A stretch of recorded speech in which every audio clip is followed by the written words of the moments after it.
Pete Buttigieg finds himself under attack as the wine cave candidate. Joe Biden demonstrates durability, and Amy Klobuchar throws all of the binders. I'm Ben Shapiro. This is The Ben Shapiro Show. The Ben Shapiro Show is sponsored by ExpressVPN. Why have you not gotten a VPN yet? Visit expressvpn.com/Ben. So, last night, big Democrat debate. And the first 45 minutes of the debate, nothing happened. The first 45 minutes of the debate, everybody sort of patted each other on the back. They had this group hug, and then things got a little spicy. So here is the very, very short summary of how this thing went. Not a great night for Pete Buttigieg.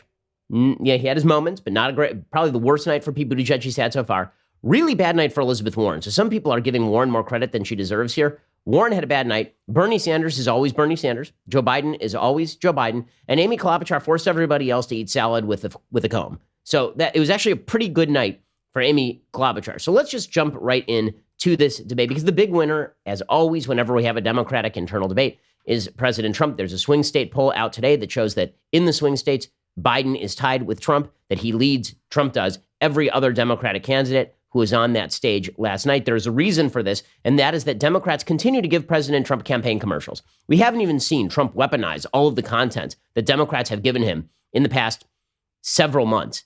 And there's a lot of it. I mean, a lot of it. So this whole thing starts off, this whole debate starts off, and again, they were down to only 7 candidates who are on the stage. Tom Steyer is not a real candidate, and Andrew Yang was provided his typical 2 minutes and 30 seconds to talk and say that he's going to give everybody $1,000 and all of this. But there were really 5 candidates on the stage, 5 serious candidates for the presidency. Amy Klobuchar is only considered a serious candidate, 1, because she's a senator, and 2, because she's running at about 7% in Iowa. So you could see the possibility of a late surge by Amy Klobuchar if, for example, she starts to draw away support from Pete Buttigieg, which is exactly why she went after Buttigieg last night. Buttigieg was by far the most attacked candidate on the stage. Joe Biden sort of stood off to the side, so did Bernie Sanders. And they watched the kids clock each other. And by kids, I mean a 70-year-old senator from Massachusetts and a 37-year-old newbie from South Bend, Indiana, and Amy Klobuchar, who, let's be honest, you wouldn't want to meet Amy Klobuchar in a dark alley, considering all of the stories that have been written about her and her apparently sadistic tendencies. In any case, this thing starts with everybody talking about impeachment, because impeachment is the order of the day. And don't worry, we'll get to impeachment a little bit later on in the show. Nancy Pelosi, by the way, has a new strategy on impeachment, and that is we're not going to give the charges to the Senate, which is the dumbest strategy of all time. In fact, one of the Democrats' key witnesses in their House Judiciary Committee hearing was a Harvard law professor, and that Harvard law professor has now suggested, that same professor has now suggested that if you do not actually submit the articles of impeachment to the Senate, then Trump has not been impeached, technically speaking. So Trump can continue to claim he has not been impeached until they actually submit the articles to the Senate, according to Noah Feldman, who is the Harvard law professor Democrats called during their House Judiciary Committee hearing. So self-owned from Nancy Pelosi right there. In any case, this thing starts and everybody is talking impeachment. And the angles that the various candidates took on impeachment is indicative of their sort of angles in the campaign generally. So Joe Biden's angle on impeachment is that it's his job to restore integrity to the presidency. Here is Joe, slow old Joe, who looked a little bit livelier last night, has Geritol and was ready to go. You know, we need to restore the integrity of the presidency, of the office of the presidency. And it's about time we get that underway. My job, and I think the job of all of us up here, is to, in fact, well, that's not true. Some are going to be actually voting in the Senate. But my job is to just go out and make the case why he doesn't deserve to be president of the United States for another 4 years. Okay, so basically, I'm here, I'm Joe, you know me, right? His case for impeachment is really his case for being president, and that is that he is a tree stump. And wouldn't you like a tree stump as opposed to this wild orange man over here? That's always been Joe Biden's case for the presidency. It's a back to normalcy case. Then there was Bernie Sanders' case, and that is that Donald Trump, it's not that he is a wild, crazy person. It's really that he's not a socialist. So here's Bernie Sanders making his pitch for the presidency on the basis of impeachment. I believe, and I will personally be doing this in the coming weeks and months, is making the case that we have a president who has sold out the working families of this country, who wants to cut Social Security, Medicare, and Medicaid after he promised he would not do that, and who has documentedly lied thousands of times since he is president. So just wondering, has President Trump restructured Social Security, Medicare, and Medicaid? Because I'm pretty sure that I would have noticed if he had. By the way, all of the talk about President Trump and selling out the working class, jobs have increased under President Trump in every single state in America. According to new polling data from CNN, 76% of Americans say that current economic conditions are good. 68% say that they are confident that economic conditions will be good a year from now, which would be after the election. So good luck with the economy sucks case, because that ain't going to fly. We're going to get to more of the Democratic debate in just 1 minute. First, it's that time of the year. You're buying a lot of stuff, right? This is the year when you just blow out those credit card bills. Well, instead of spending as much as you would be spending without those promo codes that you can find online, you should be using Honey. Honey is this wonderful app. You put it on your computer. It runs in the background of your computer. Every time you shop, it finds the best promo codes for you. So you're saving money virtually every time you shop. I've probably saved thousands of dollars at this point through Honey. It works on all the major shopping sites, whether you're shopping for watches, as I'm apt to do, or whether you are shopping for anything else via Amazon.com. Honey works everywhere. Honey has found its over 10 million members, over $1 billion in savings. It's a free browser extension that automatically finds the best promo codes whenever you shop online. Honey has over 100,000 five-star reviews on the Google Chrome store. It doesn't make any sense not to use Honey. You should be using Honey, because why the hell would you not? It'll save you money. If you're buying gifts this holiday season, you need Honey. If you're not, you probably know somebody who is. So do them a solid and tell them about Honey, because, there's no downside. It's free to use. It installs in just 2 clicks. Get Honey for free at joinhoney.com/Ben. Again, that's joinhoney.com/Ben. Once more, joinhoney.com/Ben. Okay, back to this debate. So they're talking impeachment, and they are trying to make the case for why they ought to be president based on impeachment. So we've already heard from Biden, and I'm a tree stump. And Bernie, I'm a communist. And now we hear from Elizabeth Warren that she's an anti-corruption fighter. Now, as we will see, she has the worst debate of anybody of the night. Just a terrible, terrible debate for Elizabeth Warren. I know conventional wisdom is that she sort of held steady. False. She completely collapsed. It was really, really bad for her, because her entire shtick has been that she is fighting corruption. That is her entire deal, is that she is fighting corruption. Here she is making that case. We'll see later on in the debate. Pete Buttigieg clocks her one good, and she goes flying through the wall. Here's Elizabeth Warren. This president has made corruption originally his argument that he would drain the swamp. And yet he came to Washington, broke that promise, and has done everything he can for the wealthy and the well-connected, from tax breaks to ambassadorships. See, she's an anti-corruption fighter, and this is her shtick. There's only one problem. It's not true. It's not true. Every rule that she has set for herself as a candidate, she has already broken as a candidate in prior election cycles, and this is something Buttigieg is going to bring up. Okay, now, to Pete Buttigieg. He's been surging in Iowa. He's been surging in New Hampshire. He never had great national numbers, but that early state momentum has been very solid for Pete Buttigieg, and so his pitch has basically been, I'm Obama, but instead of being the first black president, I'd be the first gay president. Sure, I don't have any real qualifications to be the president of the United States. Sure, I've been like the mayor of a town with 8,000 votes. Remember, he won his election in South Bend, Indiana with 8,000 votes. This will come up later on in the debate as well. 8,000 votes is fewer votes than I get in a typical Twitter poll. When I just put a poll on Twitter, I will get many more than 8,000 votes. Okay, it's amazing. This person is considered a national candidate based on his record. He's very good at this. He's a talented politician. Here he is channeling Obama. Hope and change, hope and change. Here's the good news. It's up to us. No matter what happens in the Senate, it is up to us in 2020. This is our chance to refuse to be taken in by the helplessness, to refuse and reject the cynicism. Okay, so again, channeling the Obama optimism. As it turns out, Pete Buttigieg, you can only fly above the fray for so long. The only good answer on impeachment, by the way, was given by my boy Andrew Yang. He had a moment later on in the debate I didn't like very much, but this was a very good moment for Andrew Yang, being a real human being, saying, listen, you keep talking about Trump, you keep talking about impeachment. The real problems of the country have nothing to do with Trump. The more we act like Donald Trump is the cause of all of our problems, the more Americans lose trust that we can actually see what's going on in our communities and solve those problems. What we have to do is we have to stop being obsessed over impeachment, which unfortunately strikes many Americans like a ball game where you know what the score is going to be, and start actually digging in and solving the problems that got Donald Trump elected in the first place.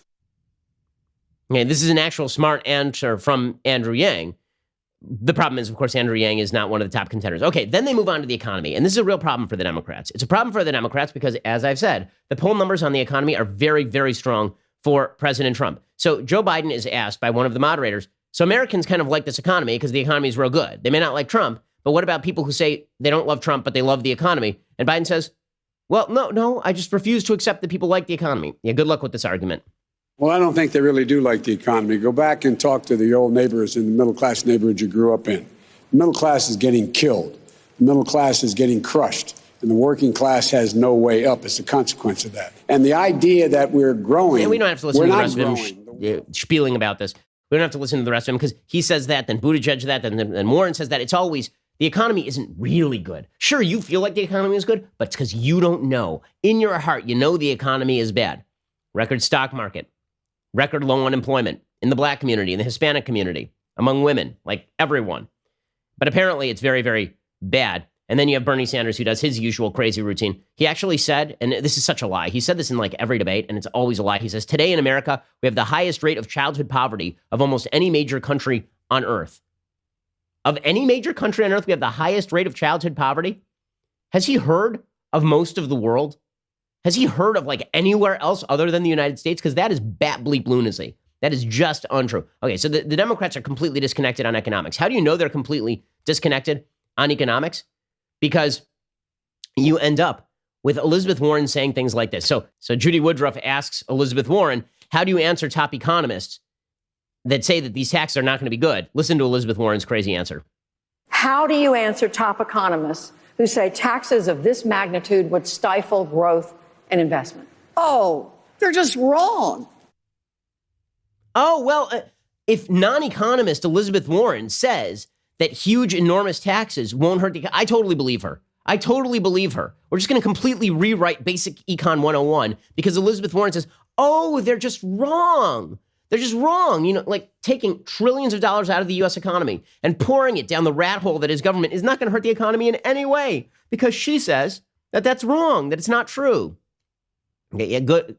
Again, I don't think that most Americans believe this. And this is why Buttigieg, so basically the story of Buttigieg's night is that he kept owning Elizabeth Warren over and over. He just kept destroying Elizabeth Warren over and over. And then Amy Klobuchar would come in from the wings like Macho Man Randy Savage and just pile drive him. It was very amusing. Here's Pete Buttigieg, though, owning Elizabeth Warren on taxes. Yes, we must deliver big ideas. And yes, taxes on wealthy individuals and on corporations are going to have to go up. We can also be smart about the promises we're making. Make sure they're promises that we can keep without the kind of taxation that economists tell us could hurt the economy. On issue after issue, we've got to break out of the Washington mindset that measures the bigness of an idea by how many trillions of dollars it adds to the budget, or the boldness of an idea by how many fellow Americans it can antagonize. Okay, that is true. It's why Buttigieg is seeing an upswell. Okay, that one sentence where he says we've got to break out of the Washington mindset that measures the bigness of an idea by how many trillions of dollars it adds to the budget, that could come from a Republican debate, right? I mean, that could come from any Republican on any stage anywhere. And he's the only person who will say that remaining in the Democratic debate. And that is why he at least has some level of popularity, Pete Buttigieg. As we will see, he also, while clocking Elizabeth Warren, got absolutely just wrecked by Amy Klobuchar. We'll get to that in just one moment. First, let's talk about that end of the year to-do list. So we are approaching the end of the year. It's that holiday season. The last thing you want to be thinking about is death, is your own demise. Well, good news. You don't have to think about it for that long. Just go over to policygenius.com, get your life insurance taken care of. If you haven't done this already, it's not responsible. You should make sure that your family is taken care of in case, God forbid, something should happen to you. Policy Genius makes finding the right life insurance a breeze. In minutes, you can compare quotes from the top insurers and find your best price. You could save $1,500 or more a year by using Policy Genius to compare life insurance policies. Once you apply, the Policy Genius team will handle all the paperwork and the red tape. And Policy Genius doesn't just make life insurance easy. They can also help you find the right home and auto insurance, disability insurance. Now, being a good person this holiday season means taking care of your family. Getting the insurance you need is one of the great ways to do that. If you need life insurance, you aren't sure where to start, why not start at policygenius.com? It only takes a few minutes to find the right life insurance policy, apply, and cross another thing off your to-do list. Policy Genius. When it comes to life insurance, it is nice and important to get it right. Make sure that your family is taken care of because otherwise you're not being a responsible human. Go check them out at policygenius.com. Again, that's policygenius.com. And make sure that you are doing all the hard work you need to do to make sure your family is taken care of, and then just cross it off that holiday to-do list, and you never have to think about it again, which is a pretty good thing to do when you're talking about life insurance and death. Okay, so Then the Democrats get into their wildest proposals. Their wildest proposals always come in the area of climate change. Joe Biden cuts an ad for Donald Trump in this debate that will be replayed 1,000 times if Joe Biden is the nominee.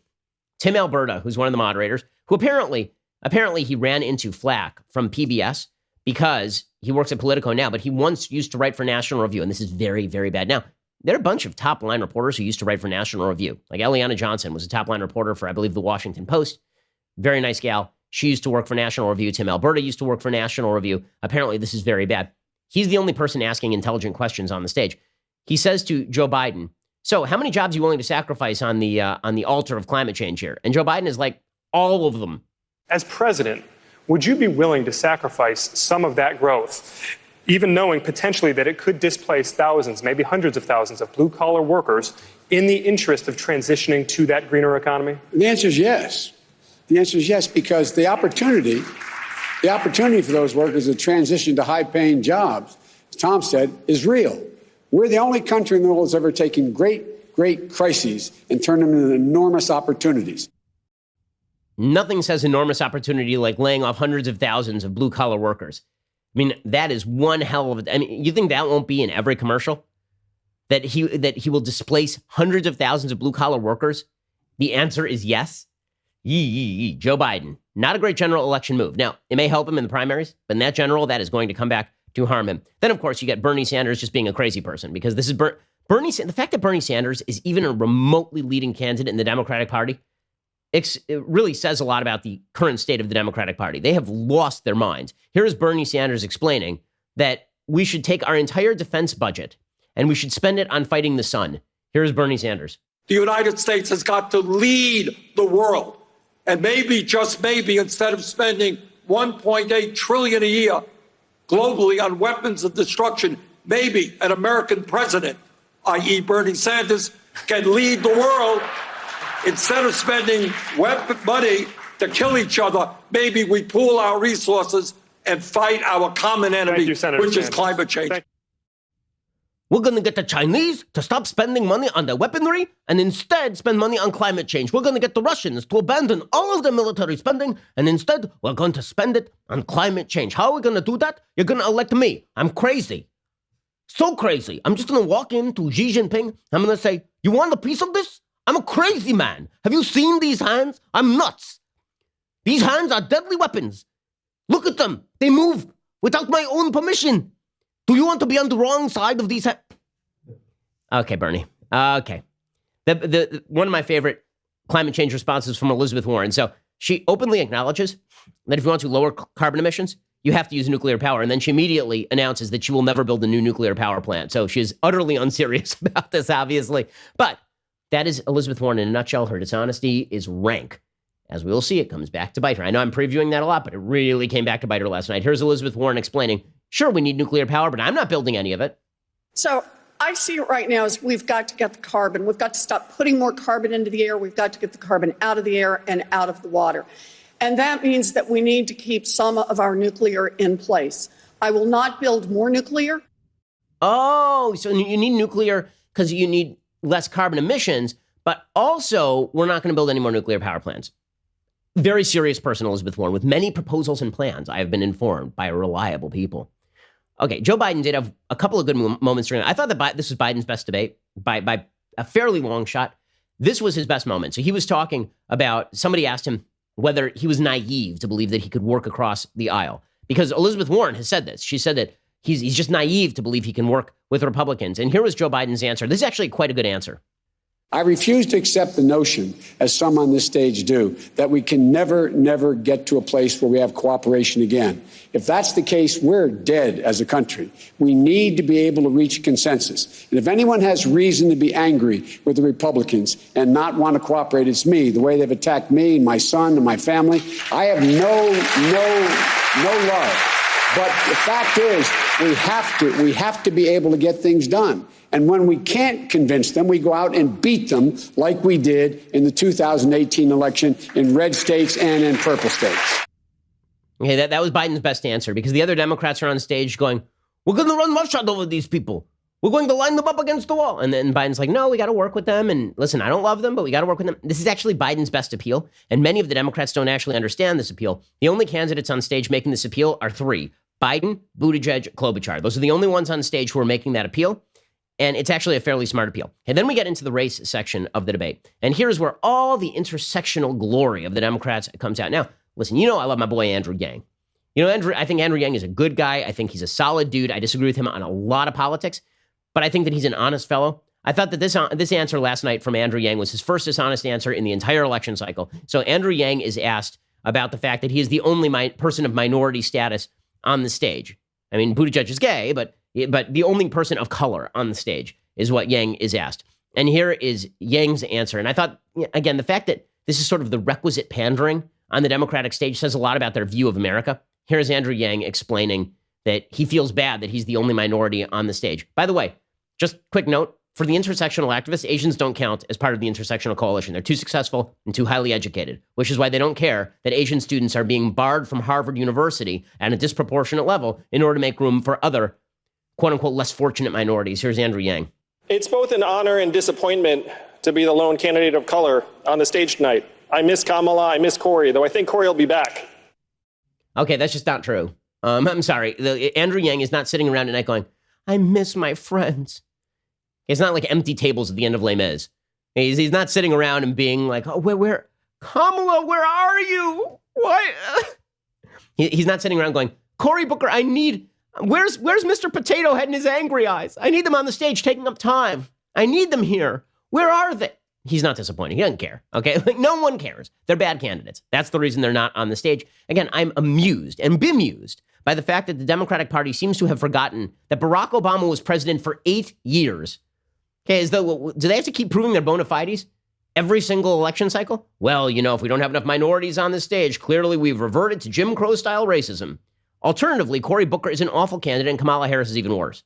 But the fact that they have to keep pandering is just ridiculous. Ridiculous. And pandering didn't stop there. You had Bernie Sanders doing the same routine, saying that if there aren't any of our African-American brothers and sisters up here to speak about an economy in which black people are exploited, then I, an old Jewish white man, will do it.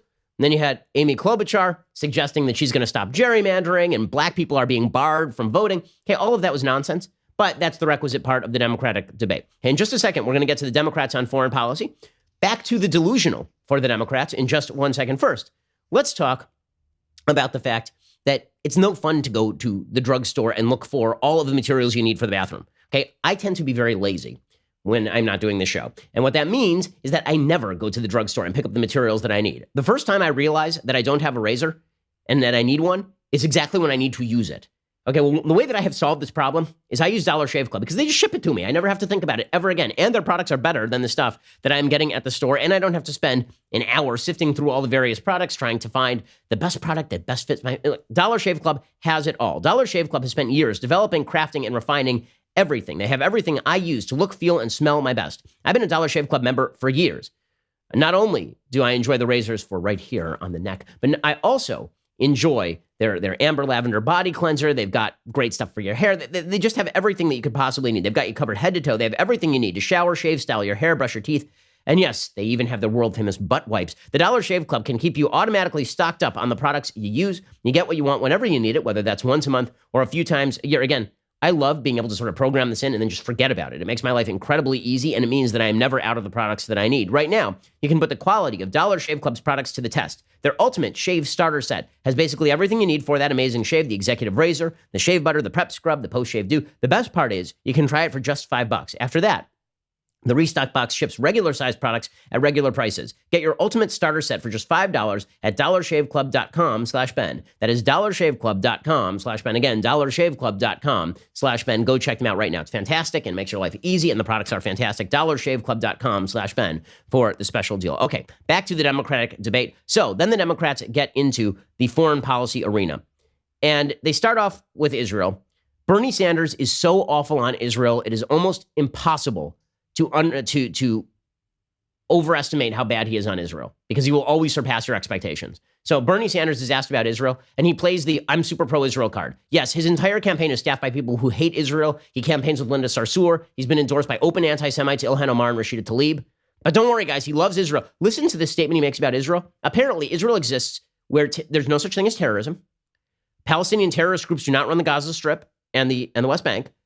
And everything is hunky-dory. It's just those weird Jews, right? It's just those weird Israelis and their weirdness. Here's Bernie Sanders saying the real problem in the Middle East is Bibi Netanyahu. He may have neglected, the intervening 60 years of Israeli existence where its neighbors attempted to destroy it before Benjamin Netanyahu became prime minister.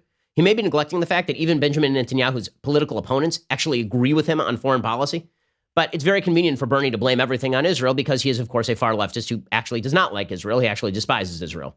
Israel has, and I say this as somebody who lived in Israel as a kid, proudly Jewish, Israel has the right not only to exist, but to exist in peace and security. But what U.S. foreign policy must be about is not just being pro-Israel. We must be pro-Palestinian as well. And whether, in my view, we must understand that right now in Israel we have leadership under Netanyahu, who has recently, as you know, been indicted for bribery, who in my view is a racist. What we need is a level playing field in terms of the Middle East, which addresses the terrible crisis in Gaza, where 60 or 70% of the young people are unemployed. Yeah, that might be because a terrorist group runs the Gaza Strip, but his solution is that we should be dumping hundreds of millions of dollars into the Gaza Strip so those terrorist groups can continue to conduct terror. By the way, the convenient Judaism of Bernie Sanders is something to behold. The man has nothing to say about Jewish identity for nearly his entire 80 years on planet Earth, but the moment it is convenient for him to cite his Jewish identity in order to bash the Jewish state, then he's all up in it, right? He is a perfect case of somebody who's only Jewish when convenient. He can stuff it with this whole, I'm Jewish, therefore I have capacity to speak on this. Nonsense. If the only reason that you're citing your Jewishness is so you can pretend to be a minority or so that you can claim that Israel's very, very bad, you're going to have to name for me another time when Bernie Sanders has ever talked about Judaism in a serious way. Yeah, sure. And then you have Pete Buttigieg, who sort of glossed over the question, and he ripped on Trump and suggested that Trump is actually an anti-Semite because he welcomes quote-unquote white nationalists into the White House.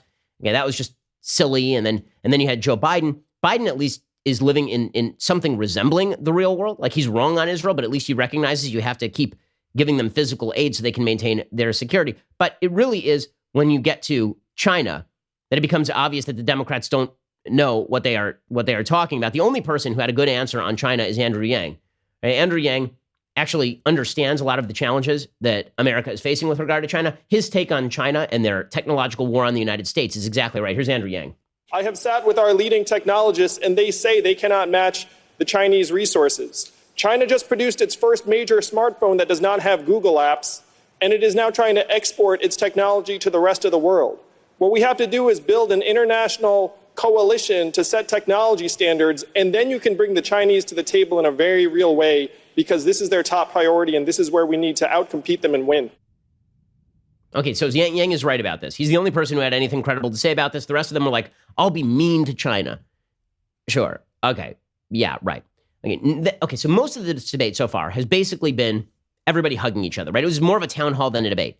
But then came what we've all been waiting for, the Rock'em Sock'em robots. So we started getting questions about age and about qualification, and it got kind of fun. So this began with Tim Alberta asking Vice President Biden about his age. He says, let's face it, dude, you're old. Like, your soup's old, really old. And Joe Biden proceeds to act kind of old. Just to follow up, Vice President Biden, if elected, you would turn 82 at the end of your first term. You'd be the oldest president in American history. Are you willing, Churchill? Are you willing to commit American history? American history. Yes. Are you willing to commit tonight to running for a second term if you're elected next November? No, I'm not willing to commit one way or another. Here's the deal. I'm not even elected one term yet, and let's see where we are. Let's see what happens. Okay, and everybody laughs at this because everybody recognizes that dude is real old. So, and not a horrible moment for Biden, but it is kind of funny that he's trying to prove that he's not old, and then he cites British history as opposed to American history. Okay, then we get to more. So let's get to the dicey exchanges. So I've been pitching this one all day. The moment when it became clear to everyone that Elizabeth Warren is the worst. So Elizabeth Warren and Pete Buttigieg go at it. She starts off by attacking Pete Buttigieg for using bundlers and for fundraising from billionaires. And Pete Buttigieg is ready for this attack because Elizabeth Warren has been trotting this out on the campaign trail for weeks now. And Buttigieg is a person who does his homework, right? Buttigieg, for all of his flaws as a candidate and all of his, I would say, nastiness as a religious person and all of this kind of stuff, for all of that, Pete Buttigieg is a man who does his homework. And so Elizabeth Warren comes after him and suggests that he is in the pocket of big donors. And Pete Buttigieg just knocks her through a wall. And it is phenomenal because she has had this coming for a long time politically. She has had this coming because she has been doing the I'm on my high horse over here fighting corruption. And this is a lady who has violated every rule that she currently says that she holds to. She has violated in the past. And Buttigieg calls her out on it, and it is quite ugly for her. Now, it's not scot-free for Buttigieg because she does get one line on him. And that line was the most quoted line of the debate. You're going to hear the phrase wine cave here. The reason that it's the most quoted is because, of course, most of us have never heard of a wine cave. What the hell's a wine cave? Is it like a place that back in caveman days they used to go and just like guzzle grapes? Like what exactly? Apparently, it's something that very, very wealthy people have. I'm not a wine drinker, so I don't know much about it. In any case, here is Warren and Buttigieg going at each other. Warren gets the most memorable line, but Buttigieg just finishes her on the stage. We can't have people who can put down $5,000 for a check, drown out the voices of everyone else. The way we're going to win is to bring everybody to our side in this fight. If that means that you're a grad student digging deep to go online to PeteForAmerica.com and chip in $10, that's great. And if you can drop $1,000 without blinking, that's great too. We need everybody's help in this fight. So the mayor just recently had a fundraiser that was held in a wine cave full of crystals and served $900 a bottle wine. Think about who comes to that. He had promised that every fundraiser he would do would be open door, but this one was closed door. We made the decision many years ago that rich people in smoke-filled rooms would not pick the next president of the United States. Billionaires in wine caves should not pick the next president of the United States. Mr. Mayor, your response. You know, according to Forbes magazine, I am literally the only person on this stage who's not a millionaire or a billionaire. So this is important. This is the problem with issuing purity tests you cannot yourself pass. If I pledge never to be in the company of a progressive Democratic donor, I couldn't be up here. Senator, your net worth is 100 times mine. I do not sell access to my time. I don't do call time with millionaires and billionaires. Sorry, as of when, Senator? I don't meet behind closed doors with big dollar donors. Senator, your presidential campaign right now, as we speak, is funded in part by money you transferred, having raised it at those exact same big ticket fundraisers you now denounce. Did it corrupt you, Senator? Of course not. So to denounce the same kind of fundraising guidelines that President Obama went by, that Speaker Pelosi goes by, that you yourself went by until not long ago in order to build the Democratic Party and build a campaign ready for the fight of our lives. These purity tests shrink the stakes of the most important election.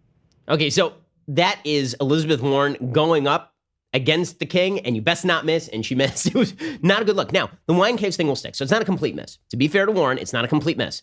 But it doesn't help her because he clocked her there, right? For him to point out that she has taken billionaire money and then she took that money and then she immediately funneled into her presidential campaign all the leftovers from her Senate campaign, that is 100% true. It is 100% true. And the former governor of Pennsylvania, Ed Rendell, wrote an entire piece about this, criticizing her for setting these sorts of false purity tests. So, frankly, good for Pete Buttigieg for fighting back on that particular score. Now, as we'll see, Buttigieg then ended up getting kicked around.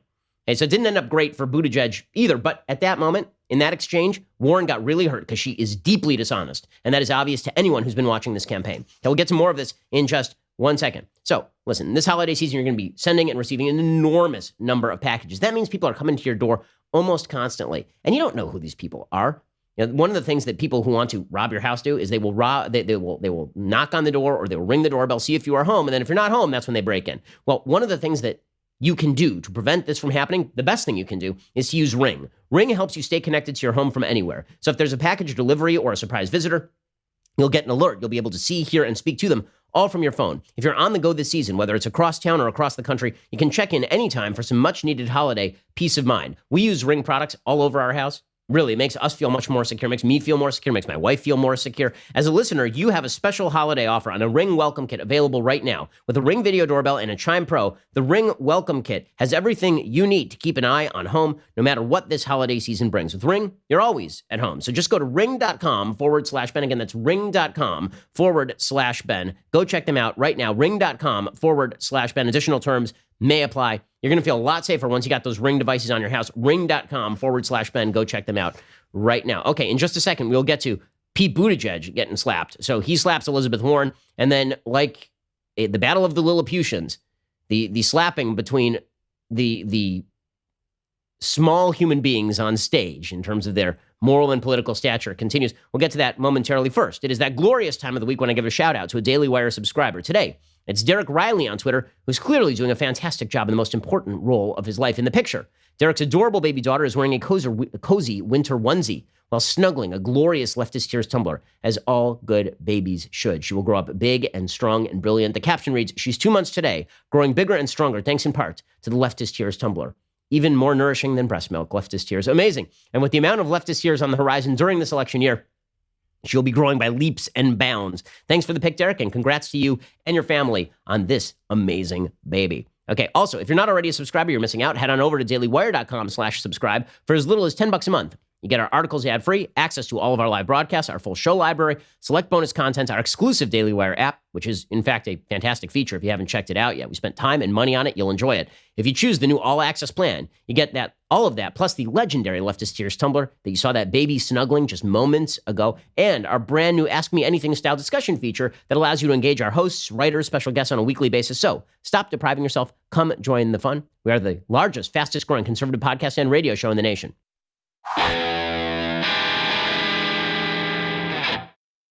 So Buttigieg crushes Elizabeth Warren in that exchange by pointing out that she's dishonest. The beneficiary of that is Bernie Sanders. So Bernie Sanders immediately responds, and he sort of knocks Joe Biden, but he really goes after Buttigieg. And the difference between Bernie Sanders and Warren is that Bernie is an actual true believer.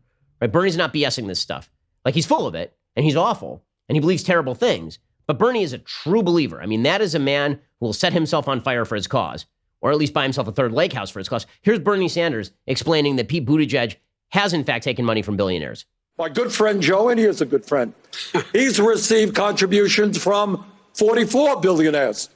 Pete, on the other hand, is trailing, Pete. You only got 39 billionaires contributing. So, Pete, we look forward to you. I know you're an energetic guy and a competitive guy, to see if you can take on Joe on that issue. Okay, so that is a brutal hit. By the way, Sanders had a good night because Sanders actually was more upbeat. I think he feels like he's doing well in the polls because he is. And he felt like he was in a good mood the entire night. He dropped a few jokes here and there. It was actually a good night for Sanders. If you're going to talk about the people who won the night, Biden won the night, Sanders won the night, Klobuchar had a good night. Why do I say Klobuchar had a good night? Because she laid the hardest hit on Mayor Pete. I mean, this is a brutal, brutal hit on Mayor Pete. I'm talking here about clip 33. So Amy Klobuchar is talking about experience. And she points out that there are a lot of people on the stage who have some experience, and Pete Buttigieg is not one of those humans. Here's Amy Klobuchar. Buttigieg tries to get out of it. He's prepped for the answer. The problem is he was not prepped for the response because goodness gracious. I mean, she just, from the top rope, Amy Klobuchar, go. When we were in the last debate, Mayor, you basically mocked the 100 years of experience on the stage. I just think you should respect our experience when you look at how you evaluate someone who can get things done. You actually did denigrate my experience, Senator, and it was before the break, and I was going to let it go because we got bigger fish to fry here. But you implied I don't that think we have bigger fish to fry than picking a president of the United States. We should have someone heading up this ticket that has actually won and been able to show that they can gather the support that you talk about of moderate Republicans and independents, as well as a fired-up Democratic base. And not just done it once, I have done it 3 times. I got to respond to that. Senator, I know that if you just go by vote totals, maybe what goes on in my city seems small to you. If you want to talk about the capacity to win, try putting together a coalition to bring you back to office with 80% of the vote as a gay dude in Mike Pence's Indiana. Again, if you had won in Indiana, that would be one thing. You tried and you lost by 20 points. But let's talk about how we win. Okay. So Buttigieg, when he's cornered, he finally plays the Mike Pence is a bigot. He's a bigot. This is always Buttigieg's move of desperation. So every candidate has a move of desperation. Every candidate has the go to the well move. For Elizabeth Warren, it's I'm not corrupt like you. I'm not corrupt like you. And for Bernie Sanders, it's those billionaires are the worst people. They're just the worst people. And for Joe Biden, it's malarkey. And for Pete Buttigieg, it's Mike Pence is the worst. Now, I don't know what did Mike Pence hide under his bed once with a butcher knife or something? Mike Pence, by all available public records, has been nothing but genteel to Pete Buttigieg. When Buttigieg came out of the closet, Mike Pence was happy for him. Hope he leads a happy life. When Buttigieg joined the military, Mike Pence personally called him up on the telephone to thank him for his service. And yet Pete Buttigieg has set this whole thing up Mike Pence, vicious anti-gay bigot, standing outside my house, burning crosses. And Mike Pence.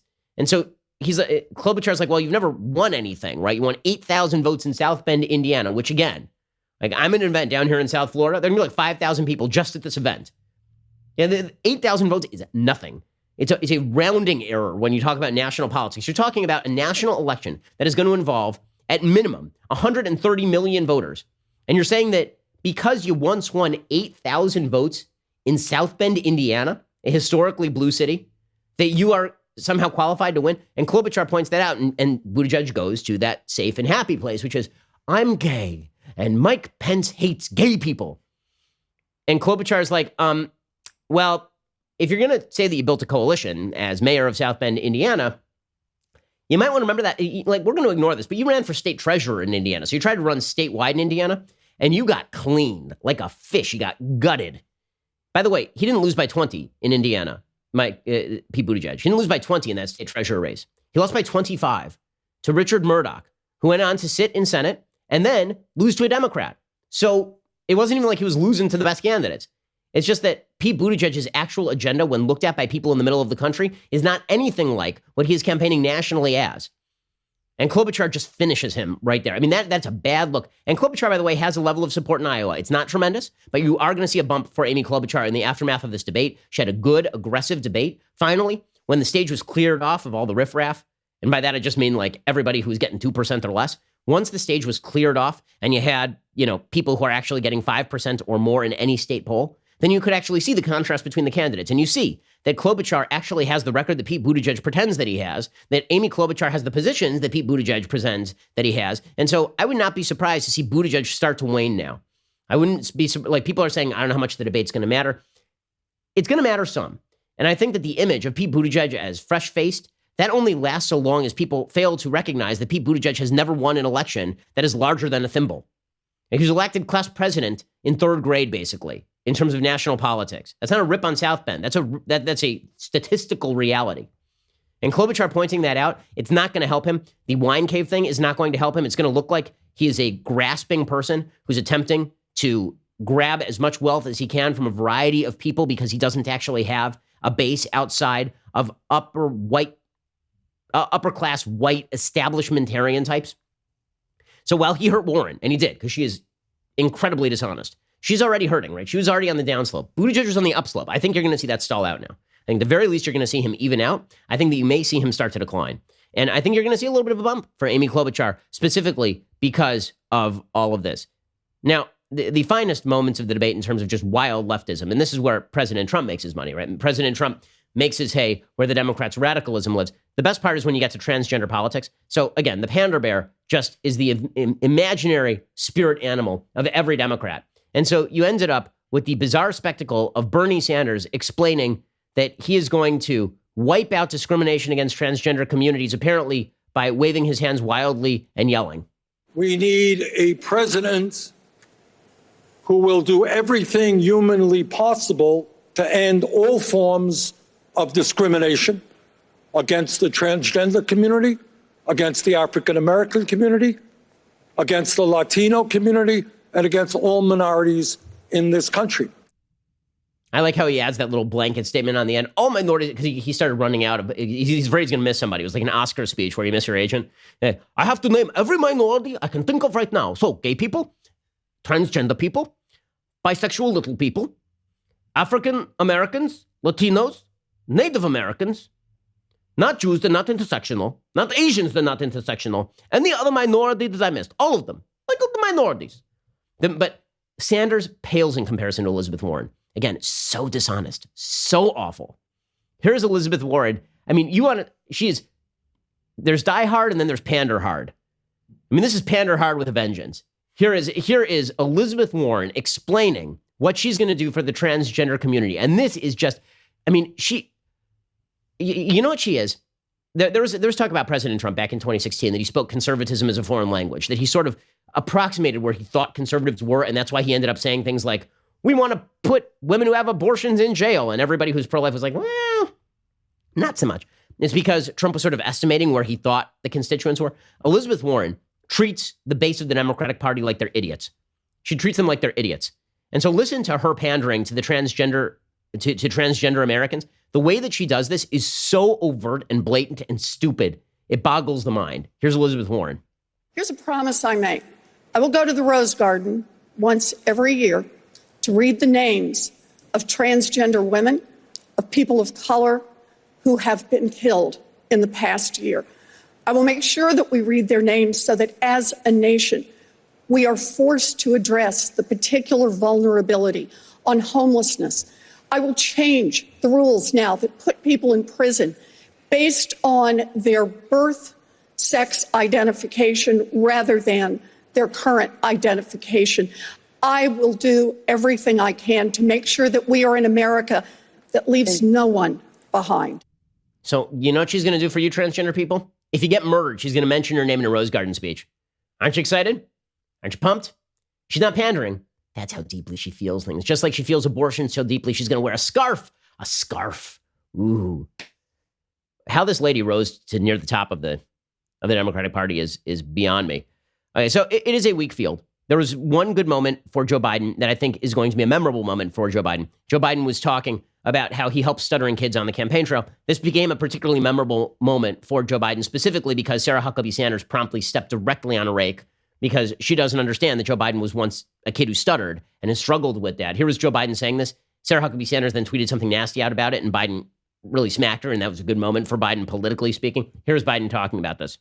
My wife and I have a call list of somewhere between 20 and 100 people that we call at least every week or every month to tell them I'm here. I give them my private phone number. They keep in touch with me. The little kid who says I can't talk. What do I do? I have scores of these young women and men who I keep in contact with.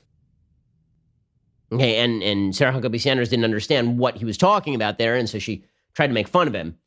He said, I have absolutely no idea what Biden is talking about. And he immediately tweeted back at her. And he said, I've worked my whole life to overcome a stutter. It's my great honor to mentor kids who have experienced the same. It's called empathy. Look it up. Huckabee Sanders then deleted the tweet and apologized, obviously, because she said, I actually didn't know that about you. That's commendable. I apologize. Should have made my point respectfully.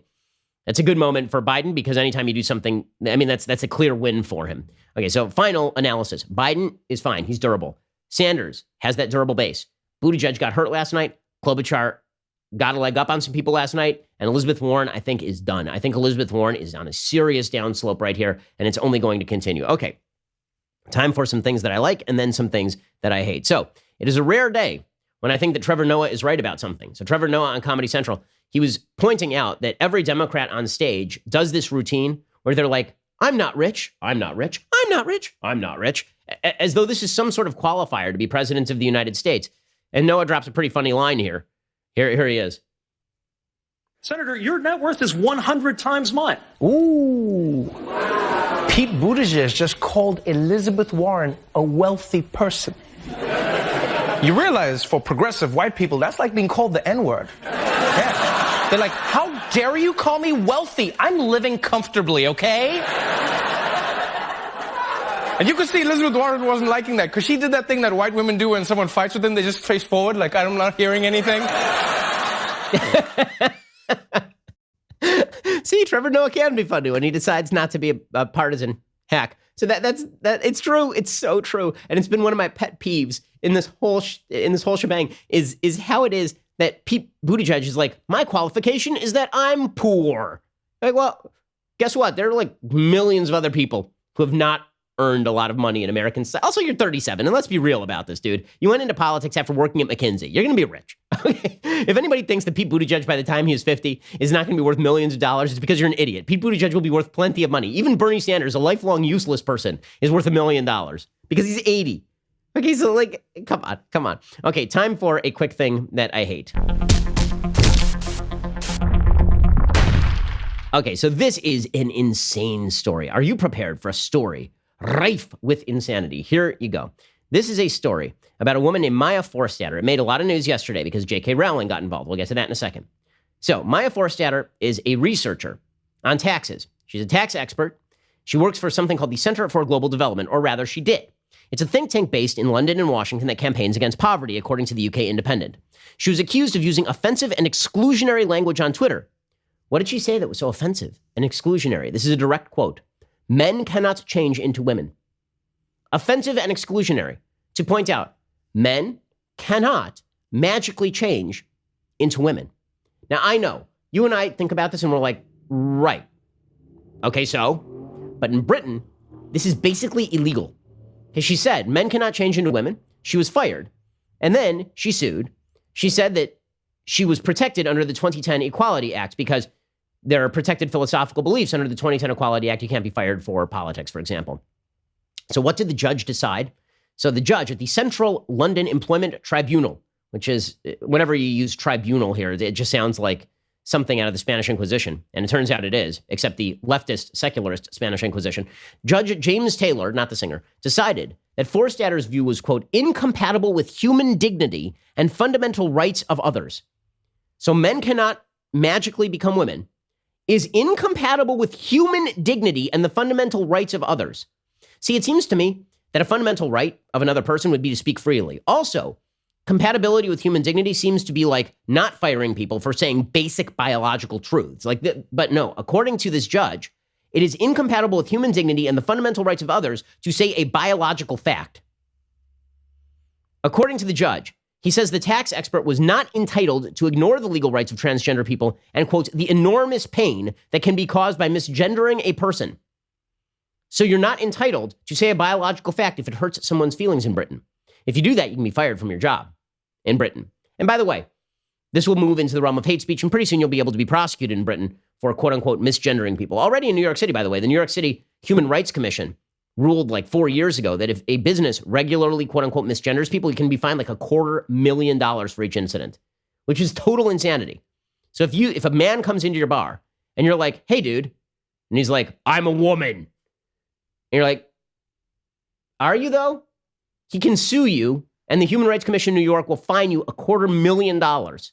Okay, this is where we stand in cities in the United. I mean, by the way, it's a brute, basic violation of the First Amendment. But in Britain, it's even worse. This judge's ruling is fully insane. You ready for this? He concluded, quote, if a person has transitioned from male to female and has a gender recognition certificate, that person is legally a woman. That is not something Ms. Forstater is entitled to ignore. Ms. Forstater's position is that even if a trans woman has a GRC, she cannot honestly describe herself as a woman. That belief is not worthy of respect in a democratic society. That belief is not worthy of respect in a democratic society. I mean, the utter unbelievable gall to say that it is not worthy of respect in a democratic society to say that a document from the government does not magically change you from one sex into the other. This is utter, absolute bat bleep lunacy. It's utter lunacy. Totally crazy. I mean, that is, are you kidding me? So according to the government, this is what happens when government gets too big and too audacious and believes it can do magic. So according to this judge, the government issues a certificate. It says you are now a woman. This means that everyone is now legally obligated to call you a woman because the government said so. Do you have any idea how nuts that is? I mean, you talk about legal positivism. This is legal positivism taken to its extreme. Legal positivism is the philosophy that rights and realities don't exist absent the government stating them. Okay, this is basically like suggesting that, for hundreds of years, black people were considered property in the United States.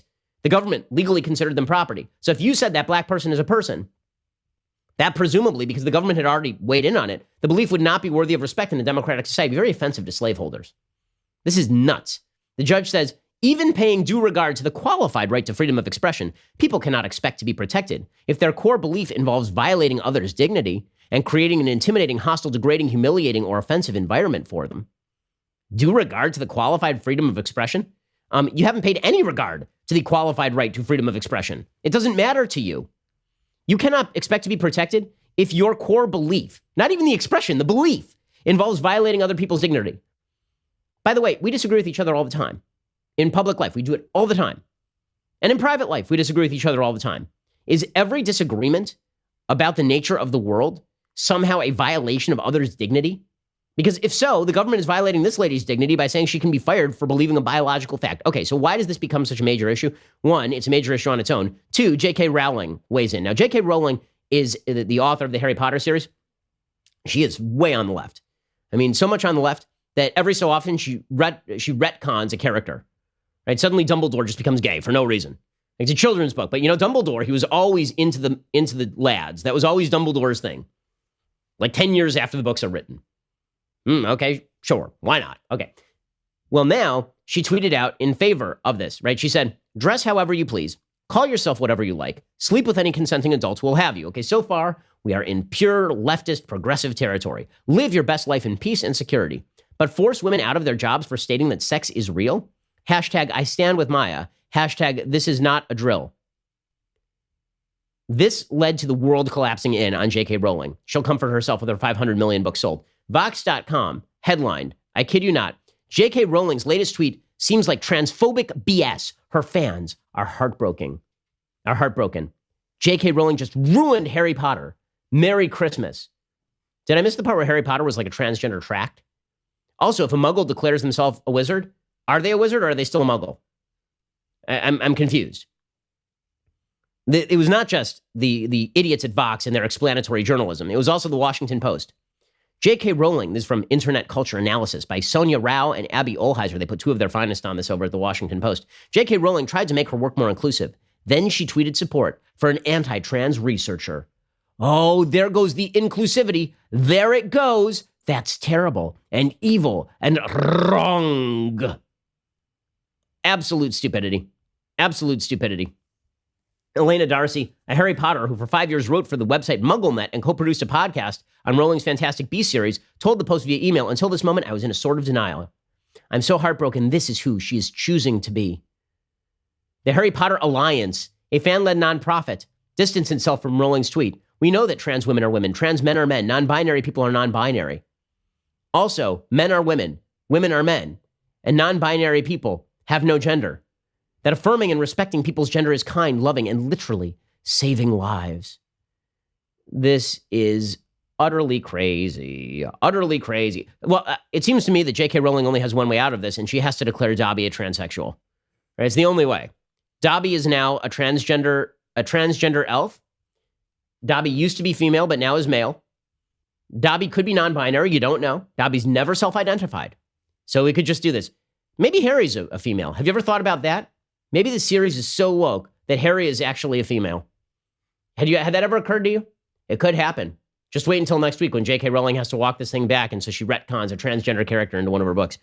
All of this is insane and stupid, but that is our society. Alrighty, we'll be back here later today with 2 additional hours of content, including the mailbag. So if you're a subscriber, you're going to want to tune in. You have access to the 2 hours anyway, so you may as well tune in and hear if your question gets read. Otherwise, we'll see you after vacation, because guess what, guys? I am on holiday vacation next week. I will be back the week after. So we'll bring you all the updates then. Good news, Congress is out of session. Not much is going to happen, so you won't miss too much. But if you miss me, you can go tune into our best of shows, and you can browse all of our old content. We have lots of great stuff, and tune in later today for 2 hours of additional content. Remember, dailywire.com/gift.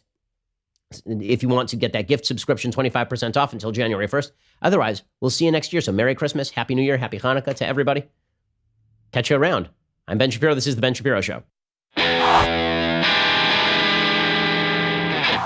The Ben Shapiro Show is produced by Rebecca Dobkowitz, directed by Mike Joyner, executive producer Jeremy Boring, senior producer Jonathan Hay, supervising producers Mathis Glover and Robert Sterling, technical producer Austin Stevens, associate producer Colton Haas, assistant director Pavel Wydowski, edited by Adam Sayevitz. Audio is mixed by Mike Coromina. Hair and makeup is by Jesua Olvera. Production assistant Nick Sheehan.